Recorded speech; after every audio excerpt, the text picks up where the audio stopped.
আল্লাহর হাবিব সাল্লাল্লাহু আলাইহি ইসলাম এক সাহাবীকে কোবা পল্লীতে ইমাম করে পাঠিয়েছেন। মদিনা মসজিদে নববীর পাশে একটা মসজিদ আছে, মসজিদে কোবা। সেই মসজিদের ইমাম করে এক সাহাবীকে পাঠিয়েছেন। ওই সাহাবীর একটা অভ্যেস ছিল, উনি প্রত্যেক রাকাতে সূরা ফাতিহার পরেই আগে সূরা ইখলাস পড়তেন।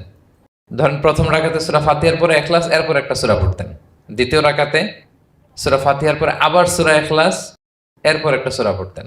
ধরেন যে জুমার নামাজ 2 রাকাত, উনি ফাতিহার পরে প্রথমে কোন সূরাটা পড়ে নিতেন, এরপরে অন্য যে কোনো একটা সূরা। দ্বিতীয় রাকাতে সূরা ফাতিহার পরে কোন সূরাটা প্রথমে পড়ে নিতেন, ইখলাসের। এইটাই ওনার স্বভাব। প্রত্যেক নামাজে যদি কোনো ইমাম সাহেব শুধু সূরা ইখলাস পড়ে, একটু খারাপ লাগবে না আমাদের?